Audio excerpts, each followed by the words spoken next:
Praise Lord. खुदावंद यीशु मसीह के मुबारक नाम में हम आपका खैर मकदम करते हैं। इस असेंबली ऑफ बिलीवर्स चर्च के प्रोग्राम ग्रेस ऑफ गॉड में आप सबका स्वागत है आज के इस दिन में, ताकि आप जुड़े और खुदावंद की आशीष को ग्रहण कर सके। तो आइए देखें इस प्रोग्राम को जो है ग्रेस।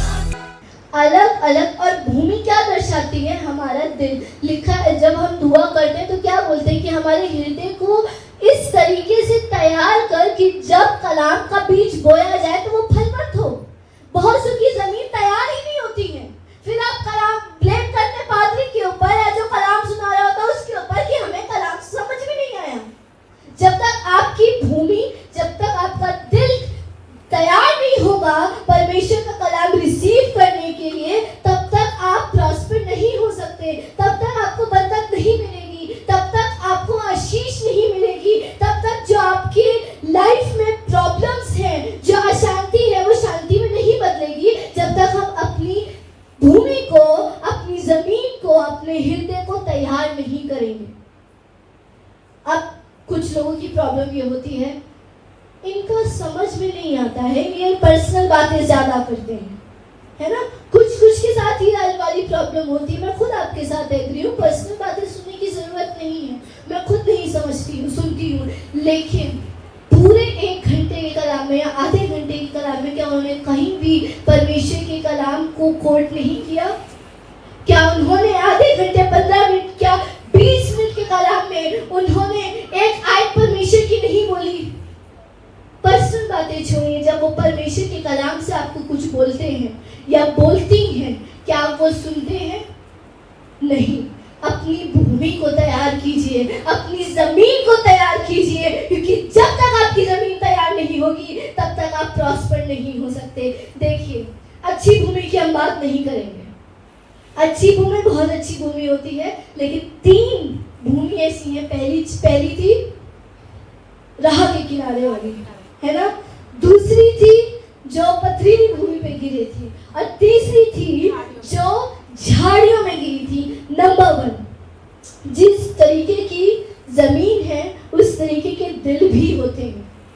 तो सबसे पहला रास्ते के मतलब राह के किनारे, आप राह के किनारे जाएंगे, गए होंगे, चलते होंगे, तो आपने क्या कैसी भूमि देखी है? पथरीली मतलब थोड़ी कठोर। आज वैसे ही बहुत से लोगों के दिल कठोर है, हार्ड हार्टेड है, और पता है कैसे बनते हैं? 3 चीजों से, वो मैं बाद में बताऊंगी। और जब हमारे दिल कठोर हो जाते हैं ना, तो वो दिल कभी भी परमेश्वर की कलाम को एंटर होने देता ही नहीं है। लिखा है कि जो बीज पथरीली राह के किनारे गिरे, उनके लिए चिड़ियां आई और चुपके चली। पता है वो चिड़ियां क्या है? शैतान की चीजें, शैतान की बातें। जब आपका दिल कठोर होगा ना, और जब खुदा का खादिम आपको कलाम सुनाएगा, जब बीज बोएगा, तो वो चिड़ियां चुप के ले जाएंगी, क्योंकि आपका दिल उसे एंटर करने दे ही नहीं रहा है। क्योंकि आपके दिल में 3 चीजें हैं। पहली, अहंकार, घमंड।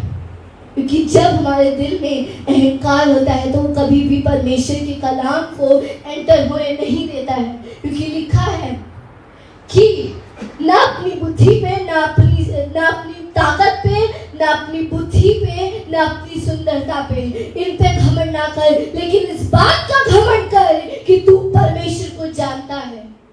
अगर अहंकार है तो इसका मतलब हम परमेश्वर को नहीं जानते हैं, और अगर परमेश्वर को जानते हैं तो इसका मतलब अहंकार हमारे दिल में नहीं है। जब शाऊल राजा के अंदर अहंकार आ गया, जब घमंड आ गया, तब पता है क्या हुआ? उसके अंदर पवित्र आत्मा थी जो उससे छीन ली गई, और दुष्ट आत्मा। पता है क्यों? क्योंकि उसने, जब सैमुएल आया, उसे बताने लगा कि क्या करना है, क्या नहीं करना है, तब वो उस पर गुस्सा होने लगा।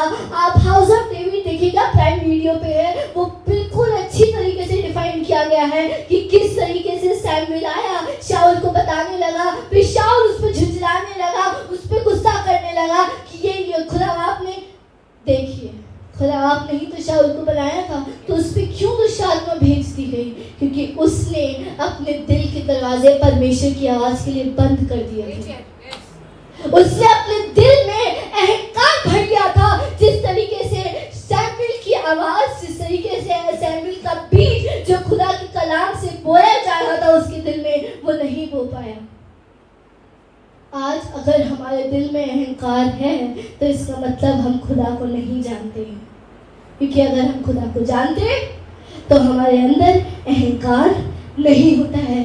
दूसरी चीज, पाप, जो आजकल के टाइम में बहुत आप कह लीजिए कैजुअल है, जो आजकल में हर घर में देख लीजिए पाप हो रहे हैं, हर जगह देख लीजिए पाप हो रहे हैं। किस तरीके के पाप? बोलने से तो होता है, बोलने से होता है, लेकिन बहुत से ऐसे पाप हैं जो हम शायद बिना अनजाने करते हैं। जब उस आदमी ने, उस लड़के ने जिसके बालों में ताकत थी, जिसमें परमेश्वर का अनुग्रह था, उससे क्यों छीन लिया गया? बताइए क्यों छीना? क्योंकि उसने पाप किया। एक उस औरत से जब लिखा है कि तू अन्य जाति से न शादी करना, न अन्य जाति से प्यार करना, लेकिन फिर भी उस आदमी ने, उस लड़के ने एक अन्य जाति की लड़की से प्यार किया, उस पर अपना सब कुछ बर्बाद कर दिया। ये पाप था। और जब ये पाप उसने किया तो उससे उसका अनुग्रह छीन लिया गया। जो बीज उसके अंदर बोया गया था वो उससे छीन लिया गया। कहीं ऐसा ना हो कि जो अनुग्रह परमेश्वर ने आपके मेरे ऊपर किया है वो हमसे छीन लिया जाए। पहला अहंकार, दूसरा पाप, तीसरा जो आजकल के यंगस्टर्स बहुत करते हैं, अब्यूजिंग वर्ड। हर छोटे छोटे बच्चों को जब हम पेरेंट्स होते हैं ना, आपने देखा हो कितने पेरेंट्स ऐसे होते हैं जब छोटे छोटे बच्चे गालियां देते हैं छोटे छोटे मुंह से, तो कितना खुश है मेरे बच्चे ने गाली दी, वीडियो बना के डालते हैं कि मेरे बच्चे ने गाली दी। आपने देखा होगा एक छोटा सा बच्चा था जिसने पग पहन रखी थी, वो ड्राइविंग कर रहा था, मतलब उसके पापा बैठे हुए थे, पापा की गोद में वो बैठा था, वो ड्राइव कर रहा था और वो हॉर्न बजा के उसने गाली दी। उसके पेरेंट्स बड़े खुश हुए, अरे मेरे बेटे ने गाली दी। आपको एक इंसिडेंस बताना चाहूँगी। मैं YouTube देखती थी, लॉकडाउन की बात है, YouTube देखती थी, हर बच्चा देखता है। उसमें एक वर्ड आया, इंग्लिश था, F से था, समझ गए होंगे। मुझे नहीं पता उसका मतलब गाली होती है या कुछ होता है, नया नया सीखा था और उस टाइम पे तो ऐसा था कि जो सिखा दो वो सीख लिया जाता था। रिमोट काम नहीं कर रहा था, वो मैंने बोल दिया। मेरी माँ सामने ही खड़ी थी, मेरी माँ ने चप्पल निकाल के सीधा मेरे, इनका निशाना भी इतना अच्छा था, सीधा होठ पे लगा। उसके बाद से बोला ये आज के बाद नहीं बोलना। और दोनों नानियाँ थी, दोनों नानियाँ कह रही क्यों मारा, क्योंकि उस टाइम पे तो मुझे कोई हाथ भी लगा देता था, तो ये तीन थे जो सिक्योर कर लेते थे, अब तो कोई नहीं कर पाता। तो उस टाइम पे उन्होंने बोला कि क्यों मारा, तो मम्मी ने मुझे अकेले में समझाया कि ये वर्ड नहीं बोलना चाहिए। और मैं ये सारे पेरेंट्स को प्रोवोक नहीं करी कि अपने बच्चों को मारो चप्पल से, हाथ से भी मार सकते हो। तो तीन चीजें होती हैं जो हमारे दिल को कठोर बनाती हैं, हार्ड हार्टेड बनाती हैं, जो हमारे परमेश्वर के वचन को अंदर जाने से रोकती हैं। और इसका सोल्यूशन एक ही है, हमें अपने दिल को नम्र करना है। जिस तरीके से डेविड ने किया, जिस तरीके से दाऊद ने किया, कि उसके बाद ऑप्शन था कि जो शाऊल का वंश था उसमें से एक ही लड़का बचा था, उसको भी मार देता या उसको भी अपनी जायदाद से अलग कर देता, लेकिन नहीं, उसने अपने साथ रखा और बोला कि आज से तू भी मेरे, जहाँ मैं खाना खाऊंगा वहीं तू मेरे साथ खाना खाएगा। हार्ड हार्टेड कभी मत बनिए, क्योंकि जब आप हार्ड हार्टेड बनेंगे तो शैतान आएगा और जो वचन आपने एटलीस्ट रिसीव भी किया होगा वो उसे चुप के ले जाएगा। दूसरी जमीन, पथरीली भूमि। पथरीली भूमि को अगर हम कहें तो उथला दिल, इधर उधर डगमगा जाता है। जो आपने बहुत से लोगों को देखा होगा, बहुत जल्दी रिसीव करते हैं पादरी की बातें। पादरी ने बोला ठीक है हम ये कर रहे हैं, पादरी ने बोला वो कर रहे हैं, पादरी ने बोला हम यहाँ जा रहे हैं, पादरी ने बोला हमारे साथ चलो हम चल रहे हैं। कुछ महीनों के बाद हमें पादरी की बात अच्छी नहीं लग रही, पादरी ने ये बोला ये हमें अच्छा नहीं लगा, इसलिए अब हम सॉरी सिस्टर हम दूसरे चर्च जा रहे हैं।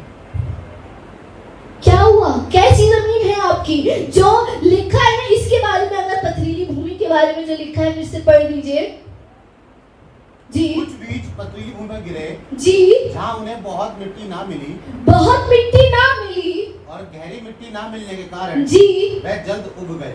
वो बहुत जल्दी उगते हैं, वो बहुत जल्दी करते हैं कि हम ये कर रहे हैं, वो कर रहे हैं, चर्च में ये कर रहे हैं, चर्च में वो कर रहे हैं। कहाँ है? गायब। देखिए आधे लोग गायब हैं, क्यों? क्योंकि वो पथरीली भूमि थे, उनका दिल उथला हुआ था, डगमगा रहा था। जब परेशानियां आई, जब मुसीबतें आई, जब शैतान ने उनके जीवन में काम करना स्टार्ट किया, तब उनका विश्वास डगमगा गया। जिस तरीके से पतरस का विश्वास परमेश्वर से डगमगा गया था। लिखा है जब उसने विश्वास किया तो वो पानी पे चलने लगा। अगर आप भी परमेश्वर पे विश्वास करेंगे तब आप भी इम्पॉसिबल काम पॉसिबल कर सकते हैं। क्यों? क्योंकि आपका विश्वास परमेश्वर पे है। इसका एक ही सॉल्यूशन है कि वचन में जड़ पकड़ते जाओ। जब भी परमेश्वर का कलाम आपको कुछ सुनाया जाता है, सिर्फ जल्दी से उगो ही मत। पेड़ देखा है आपने? एकदम से एक पहले ही लगाया, एक आज लगाया कल उग गया नहीं। पेड़ को टाइम लगता है और पेड़ को हिलाना आसान नहीं है। तो आप पेड़ बनिए ताकि उसे विश्वास में परमेश्वर के वचन में हिलाना इम्पॉसिबल हो। जिस तरीके से अय्यूब था, अय्यूब को शैतान हिला नहीं पाया। उसके साथ काम तो किए, उसके बच्चे छीने, उसका बिजनेस छीन लिया, लेकिन उसे परमेश्वर के विश्वास में हिला नहीं पाया, उसे परमेश्वर के वचन में नहीं हिला पाया, क्योंकि वो उसने अपने आप को अच्छी भूमि बनाया था। आप कैसी भूमि बन रहे हैं ये आपके ऊपर डिपेंड करता है, वचन देने से डिपेंड नहीं करता। आप कैसी भूमि हैं, आपके अंदर अगर एक आयत भी बोई जाए वो भी फलवंत हो, आप उससे भी प्रॉस्पर हो सकते हैं, लेकिन अपनी भूमि को अच्छा बनाइए। देखिए तीसरा और लास्ट लिखा है, कुछ बीज झाड़ियों में गिरे। आपको पता है झाड़ियां क्या है? किस दिल के बारे में बात करी जा रही है? व्यस्त, जो हर टाइम बिजी रहता है चिंताओं में, हर टाइम बिजी रहता है लालच में कि यहाँ से पैसा आ जाए, वहाँ से पैसा आ जाए, ये चिंताएं, वो चिंताएं। एक एग्जांपल देना चाहूँगी मार्था को। मार्था यही थी जो झाड़ियों में गिरी थी ना, जो झाड़ियाँ थी, जो जिस भूमि पे झाड़ी थी, वो मार्था थी। वो मार्था चिंता करी थी, अब इनका कलाम खत्म होगा, अब यीशु मसीह कलाम खत्म करेंगे तो अब ये खाएंगे, ये खाना बनाना है, वो खाना बनाना है, यहाँ ये शरबत बनाना है, ये जूस बनाना है, वो ये सारी चिंताएं करी थी। लेकिन मरियम ने क्या किया? परमेश्वर के कदमों के पास बैठ के एक अच्छी भूमि की तरह कलाम को रिसीव किया। आज हम भी यही करते हैं, हम सोचते हैं ये करना है, वो करना है, यहाँ जाना है, वहाँ जाना है, चर्च के बाद ये करना है। एटलीस्ट जब आप चर्च में बैठे हैं तो कुछ सुन ही लीजिए। चिंताएं तो होती रहेंगी, क्या आपके पास पूरा दिन नहीं है चिंता करने के लिए? क्या आपके पास चर्च के बाद का टाइम नहीं है चिंता करने के लिए, या चर्च से पहले का टाइम नहीं है चिंता करने के लिए? चर्च में आते ही आपको चिंताएं करनी है, ये सोचते हैं अब EMI भरनी है, अब बैंक जाना है, बच्चों के लिए खाना बनाना है। चिंताएं। सेकंड, लालच। आपको पता है गेजी ने लालच करी, उसके अंदर जो बीज बोया गया था वो फलवंत क्यों नहीं हुआ? क्योंकि उसने लालच करी। क्या लालच करी? कि नामान के पास दौड़ कर गया और उससे जितना था उससे ले लिया।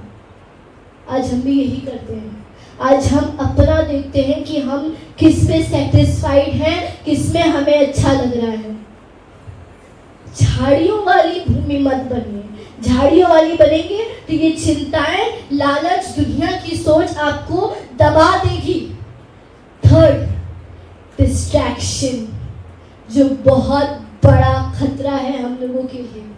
कितना जल्दी डिस्ट्रैक्ट होते हैं ना हम। फॉर एग्जाम्पल, एक स्टूडेंट है, पढ़ाई कर रहा है और एक नोटिफिकेशन बजी व्हाट्सएप पे। क्या किया? फोन उठाया, उसको एक रिप्लाई कर दूं, वो बेचारा परेशान हो रही होगी, एक रिप्लाई कर दूं, उसे बता दूं कि मैं पढ़ाई कर रही हूँ, फिर कितने बजे 5 मिनट हो गए, 10 मिनट हो गए, 12 मिनट, उसी से चैटिंग हो रही है। क्यों? डिस्ट्रैक्शन।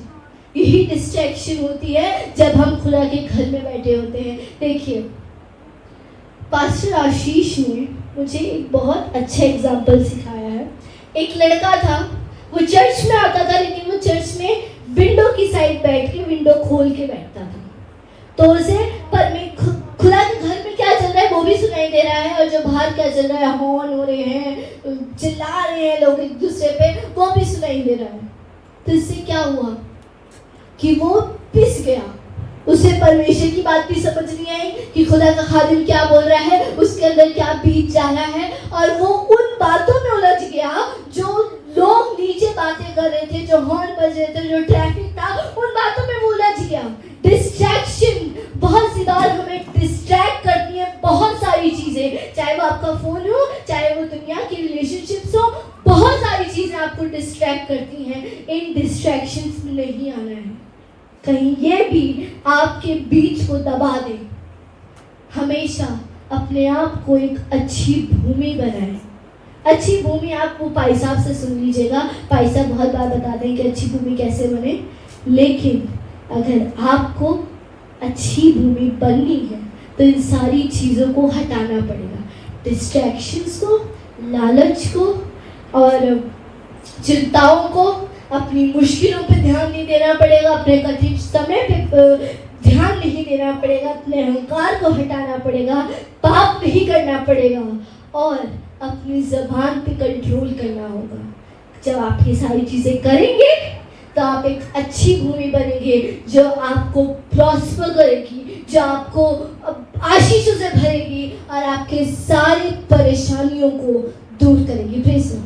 उम्मीद है कि आज आपने जरूर बरकत को हासिल किया होगा और खुदावंद ने आपको आशीष दी होगी। हम चाहेंगे कि आप हमसे संपर्क करें। अगर आप किसी भी तरीके की सहायता करना चाहते हैं, दुआएं हैं आपके पास, प्रार्थनाएं हैं, तो ज़रूर आप हमसे संपर्क करें। हमारा पता और हमारे नंबर्स आपके पास पहुंच चुके हैं, आप इनके द्वारा हमसे कांटेक्ट कर सकते हैं ताकि हम दुआओं में और आपके साथ मिलकर खुदावंद की महिमा में आगे बढ़ सके। Praise the Lord. खुदा आप सबको बहुत आशीष दे। हमारा एड्रेस है assembly of believers church, S410 street number 11, school block, Shakarpur, Delhi 110092। और अगर आप हमसे फ़ोन पे कांटेक्ट करना चाहते हैं तो हमारे नंबर हैं 8527158740 और दूसरा नंबर है 9891358387। इसके अलावा 9891152423